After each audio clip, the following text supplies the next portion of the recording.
Hey everybody, Claire Chancellor here. Today I want to share with you the mistakes that you can make with manifesting.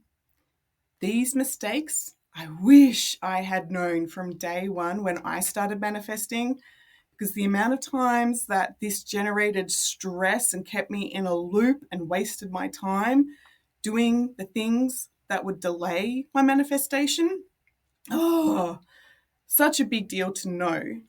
So right now, I want to share with you the mistakes that you need to avoid to make sure that your manifestation comes in the way that you want it to. Now, we know that whatever your intuition has sparked within you to want and desire is really important. It has sparked your attention to say, yes, I wonder what it would be like to have that.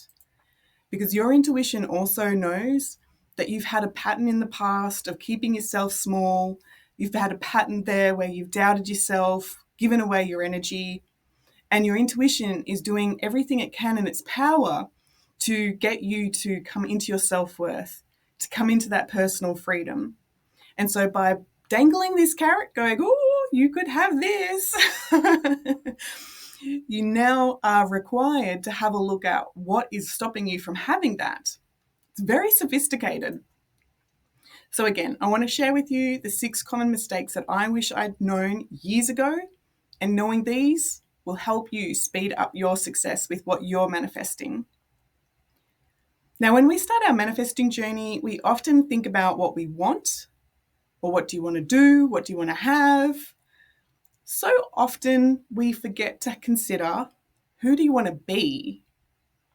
If you were to have that beautiful home, the travel, the relationships, what shifts within you with your identity? Because the manifesting journey is all about you elevating, evolving into that version of you that your intuition is calling. It knows your purpose. It knows the incredible gifts that you've got to share with this world. And it's like, awesome. Who do you want to be?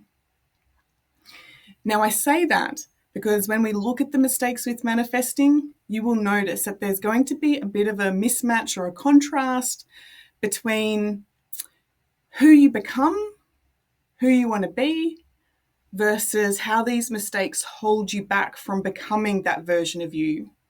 So let's have a look here. The number one mistake that you can make with manifesting is getting locked into your mind about how it can show up. Getting really specific that, it needs to be this and it needs to be that number. If you are getting into that controlling state, then you are on the path to burnout. You've gone into that part of you that's, controlling the plan, hustling, exhaustion, burnout, pushing a little harder, giving a little bit more, has to be this way. And if you're on that trajectory of worried about how it needs to come in, then you're also moving away from what you want. The motivation when you get controlling like that, or controlling about the how, it means that there's a limitation still sitting there about the struggle and trying to get away from that. And maybe when you were growing up and things were struggle-full and chaotic, having the control of what you got to eat that day, or having the control of your schedule, or having the control of what you got to do was the thing that gave you that sense of freedom. And so now you sort of move that into your current manifesting to say, well, that gave me that dopamine fix, that gave me the thing that made me feel good. And in fact, there's an undercurrent there of anxiety that's holding that in place, that's keeping that control element, the how, the steps, all of that, that's getting you to pull away from what you want to manifest. Now, when we have a look at the spiritual side of manifesting, manifesting requires you to be in that present moment. And it's in those present moments, right, when you start to notice the feathers and the angel numbers and oh my gosh, you're immediately out of your mind and more in the present moment within your intuition.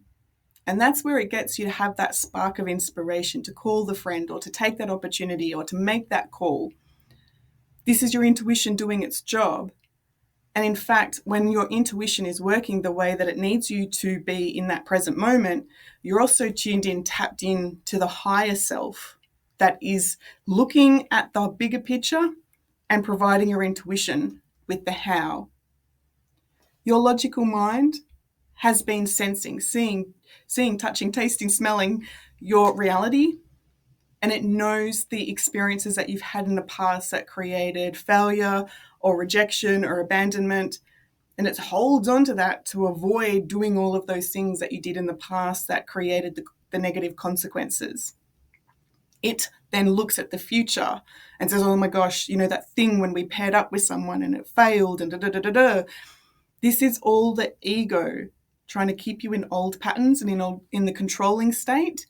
So you need to really be mindful that when you are manifesting, you're staying in that present moment. And the fun thing with the present moment is it lifts up your energy, and then it allows in the next present moment, and then the next present moment, and then the next present moment. This is how you speed up your manifesting. It's incredible. And then those moments where you go think about the past, think about the future, it's like your intuition is on hold, like, okay, when is she coming back? We've got some things to do. So again, get out of the how. Number 2, obsessing, where is it? Where is my manifesting? Where is the thing that I want? Yeah, this is now going into scarcity and lack. This is now getting into the mind, getting into the worry. And you may say to yourself, well, I've done all of the work and I'm looking out for the signs and I'm doing all of the things and the processes and it's still not here. One way you can get around that is, again, to continue asking for a sign, to say, yes, am I on the right path? And to look out for the feathers, look out for the angel numbers. You can get a tarot reading to be able to connect into your higher self, to be able to say, okay, what's in my blind spots? Why is this, what are the delays? What do I need to know? And of course, you can also get some coaching to zap away those limiting beliefs that actually stop you from manifesting what you want. You can zap that frustration and the impatience and the waiting and the relying on other people, all of those layers that block you from having what you want. You can clear that block and then make the invisible visible. So again, if you're obsessing, where is it?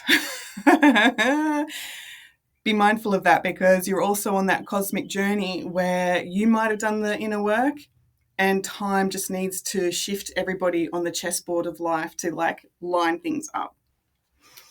Okay, number 3, using positive affirmations that don't feel true. So it's common for people to use affirmations when they're manifesting. They will state things like, I am enough, I am wealthy.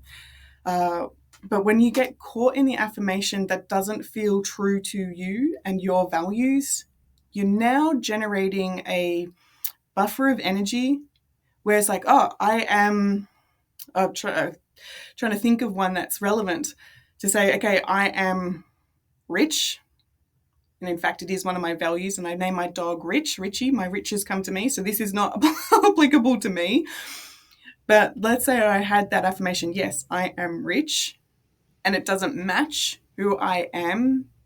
My guts are going to start getting churned up, or headaches, shoulder pain, tension, because I'm actually triggering myself into almost like bullying. When somebody tells you, you're dumb, it's like, oh, wait a minute. No, that's not me. And so the nervous system then braces for tension, hold on, that doesn't match who I believe I am. So you want to be really mindful when you're using affirmations about the ones that work for you. On that, I have a particular client where I did use the word rich, and they did have that rejection of that word because they had associated rich to a snobby relative. And it was this rejection, no, I'm not that. And I had to be mindful about the semantics, which I've since learned after coaching for so many years, that it's use the client's words. And her particular word was wealthy. So you really need to make sure that your affirmations match who you want to be, who you already believe yourself to be. so that there isn't the rejection. And we covered this early on when we spoke about beliefs. If you believe you're the coffee drinker, and you can affirm, yes, I am the coffee drinker, then your body, your intuition is like, yep, let's keep doing that. But the bigger things that you want, they don't match who you believe yourself to be, and it will trigger uncertainty, controlling, stuck, scarcity, lack. So really be mindful about those affirmations. We spoke about this with beliefs like, yes, I want what I want. I might want the riches, I might want the wealth, but I also don't want the risk of being like that relative who's horrible. So we're hitting up against the limitations. Okay, so if you are somebody who likes to use affirmations, don't use a full stop. And what I mean by that, the statement, I am rich, change it to a question mark, which invites the universe to answer that question. So, how can it get any better? When you start to invite the intuition and the universe to dance the dance with you, how can it get any better? And it's like, yes, here's the good car park. Yes, here's the sale for the thing that you said you wanted. Yes. And it's like, yes, how can it get any better? This is one of the most powerful ways that you can manifest, because you are not limiting it anymore. You are opening to all possibility. Your energy expands. It's fabulous. Okay, another way to make a mistake with your manifesting. This was hard for me to learn. It was very good to learn, but manifesting for other people, a big no-no. And let me explain why. So often when people start their manifesting journey, they often have a relationship with people where they are very giving, serving, helping, but they also ignore their own needs. They also look and have a relationship from childhood, like if that person's okay, then I'll be okay. And so we're operating from a place of scarcity and lack, putting yourself second, and manifesting from that limited point of view. Yes, it is great to be of service, to help, to do all of the things. But if you think about your own journey with manifesting, your journey with personal development, you may consider back then when you started that journey that you kind of either hit rock bottom, felt stuck like you were in cement, going in circles and not making progress. There was a point in which your motivation elevated, right? Your motivation got triggered, like, this has to change. There has to be more to life. And with that motivation, you then sought out the coaching, the healing, the steps, the way to improve your life in a way that mattered to you. Now, somebody who hasn't reached that moment of like, like somebody who hasn't reached that crisis point, and it doesn't have to be a crisis, but that they don't actually have the motivation to shift. And in fact, the more that they stay kind of plateaued, they know that they can tug on your heartstrings and you'll come in and do it for them. And what I've seen with clients is that when you start reducing that whole motivation where they should get in and help and they should fix and they should want other people to be better, what happens is their resistance to putting themselves first, all of that drops. Now they're showing up in those relationships where there is more conversation, more joy, more connection. And then they start to be able to relate to that person that they're manifesting for in a whole different light, because it's now a collaboration instead of being a little bit condescending and putting yourself above these other people and going in to fix and rescue. So manifesting for other people, you need to have a look at your motivation for why you're doing that. And yes, you can definitely send good energy to people. You can definitely get in there and help people learn how to fish. Like that saying, don't just hand them a fish, teach them how to fish. Be there to uplift them. But if you're going in to rescue them because it makes you feel good, you want to check in with that. You want to check in with your comfort with other people being uncomfortable, because a lot of the time people need to get uncomfortable to make those changes for themselves. So yeah, no manifesting for other people. Sharing your big goals with unsupportive people. Ooh. Now, what you want is sacred, right? What you want to create has probably not been done before in the way that you want to do it, the way that you want to elevate into that evolution of who you want to be. Now, these particular intuitive impulses about what you want to create is precious. And I often consider my manifestations a little bit, I know it sounds weird, but like a pregnancy. If I wouldn't trust them to touch my baby, I'm not going to trust them with my manifestation that I'm creating and bringing to this world. I know from my journey, when I had said, yes, I want to go and create this particular career and go and do this particular thing, yeah, my family has no. There were all of these judgments, which could have put a lot of doubt in my mind. It could have created, well, it did actually, created a level of unsteadiness, like, will they still accept me? Will I still belong to the family? Can I actually do this thing? I had to work out about why I would put their agenda ahead of my own.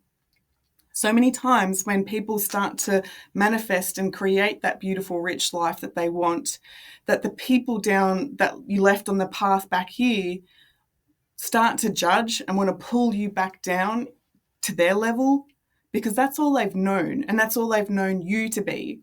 And by you shifting, changing, it starts to bring up their insecurities about what's possible for them and why they didn't take those steps and all of the regret and everything. So people would prefer to pull you down than celebrate. And that's actually one of the number one reasons why we created Elevate and Evolve, was that community to celebrate, to cheer you on, like, yes, how can it get any better? So we did explore this within the belief night, that your tribe, the old friends, the old family's way of being, how to be accepted in the group, what to avoid, their rules are all just beliefs. And if you are somebody who's had a belief, a really strong belief sitting there that you need to still accept, be belonged, fit in, then you are still conforming to their ways, which is completely fine. But you really want to be careful then about who you're becoming and what that means within the relationship. So like we spoke about with the belief night, if you're still have that belief, like, I'm not safe on my own, and your family still expect you to be codependent and fix and need and help, then they're going to be triggered if you start to move away, because they rely on you to be in that role. They expect you to still, do what every other generation has done before about what we tolerate and how we be. And this is a really, really, really big instinctive belief that sits there to conform, to belong, to be accepted. And truth be told, people will actually reject that promotion so that they fit into the tribe.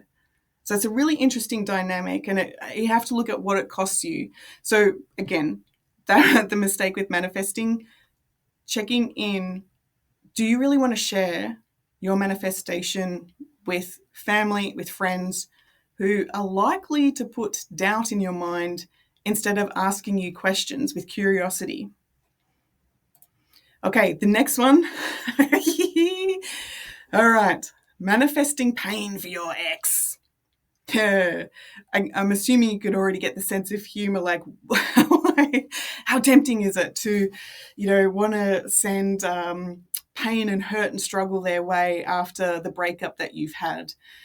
And I've got to say that what you put out there is only going to be multiplied and mirrored back to you. So whenever you're starting to think about wanting to manifest pain and suffering for other people, you are dropping your energy down into that stress, into scarcity, lack, anger, resentment, all of the things. And this is where we need to have a look at the powerlessness, the anger, what's going on that's dropped your energy, the injustice about the way that they broke up with you. That relationship would have taught you something about you, your boundaries, what you stand for. That relationship would have assisted you in, again, becoming that next version of you. But so often our mind hooks into the pain and the problems and the struggle and how dare they. And that definitely needs attention when it comes to that personalized approach to check in. Okay, why are you in that obsessive loop? What's going on? Where's the scarcity? Where's the lack? Because the more that you try to manifest pain and suffering for the other person, you're just playing in that trap with them.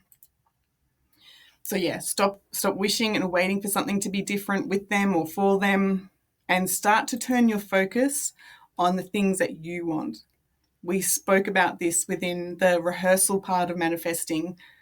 Put up there the vision wall of what that next level of you is going to be, the travel, the things that you couldn't do when you were in that relationship with that person. Start to elevate your energy, to put on the good music, to get out of that stuck state. And yes, you cannot just toxic positivity push it down, but do what you can to elevate, to come out of that, that heaviness. And of course, we can see, start to ask for the signs, the synchronizations. How can this get any better? Start to appreciate the things that are important to you. Now, this relationship, as I've shared, will have helped you move along that trajectory of becoming that next level of you, the next level of the traveler, the homeowner, the career shifter, the award-winning author, whatever it is that you want to become. It's like, yes, those hard-hitting lessons have taught you the strength, the resilience that you need to become that next version of you. So you do feel into that expansive energy to know that, yes, if I can work through that, I can work through any challenge, I can open any door, I have the confidence to take a risk, I have the confidence to go do that thing, the public speaking, to make an impact. So it's worth embracing those challenging moments to see how you can gain from that in a way that shifts your mindset to open up to what's possible. And so, then you get to that point where you can surrender and be ready to receive that next level of you.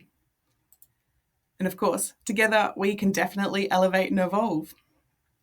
So those particular mistakes with manifesting, definitely worth considering, definitely worth tapping into the strategies that actually do work with manifesting, because it is a personal journey about who you are becoming and being able to radiate that confidence so that you can help other people do the same thing for themselves.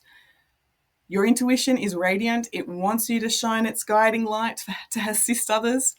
It'll send you the feathers, it'll send you the money, whatever you want, but you have to come into alignment to meet it where it's at. So, happy manifesting. I'm Claire Chancellor, and I will talk to you later.